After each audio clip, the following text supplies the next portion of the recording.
One of the most annoying things you can be dealing with in your life as a music producer is latency. In simple terms, it's the amount of time between you pressing a button and something actually happening. Let me show you.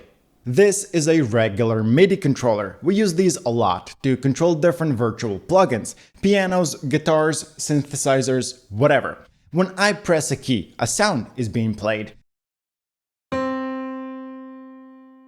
Easy enough. What you've heard just now is a recreation of how things are supposed to work. It's what you get when the latency is low, just a couple of milliseconds.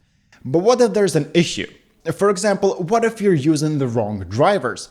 In that case, if I press a button, the sound still plays, but there is a noticeable delay between the two actions. Needless to say, having that delay is extremely annoying because you cannot record properly, so you have to constantly redo things or use a piano roll, neither of which is the optimal solution. Even worse, this issue is not limited to MIDI controllers alone, but can affect every time-sensitive task built on hardware-software communication. It's just that everything that has to do with recording is the most noticeable example.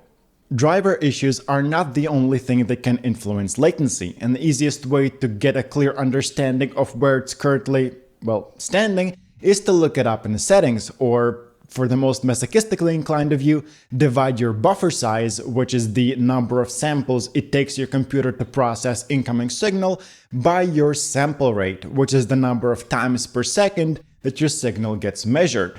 I think it goes without saying that you should be wanting to keep your latency to as low of a number as possible to create the most accurate recording as possible, but that doesn't mean you have to sacrifice quality to get that extra tenth of a millisecond of response time out of your project at all times. There are cases where you should prioritize other things. Which brings me to the buffer size I mentioned earlier.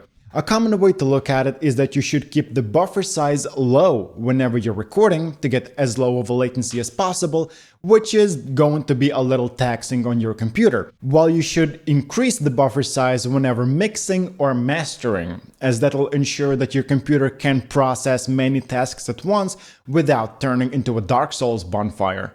And while we're at it, if you're wondering whether the same applies for the sample rate, no. Keep it to a single setting for the entirety of your project and save yourself a whole lot of headaches. I have a video on sample rates if you're interested in finding out more. But all this talk is nothing if we don't mention the biggest elephant in the room, which is your audio drivers. Most latency issues are going to be non-existent if you're simply using the correct ones. What you want to be using is either whatever audio driver is nearest, or if you do have an audio interface plugged in, it'll likely come with the drivers of its own. In that case, use those, as they are going to be optimized for the hardware you're using and are the obvious choice to get rid of your latency issues, and hopefully all of them.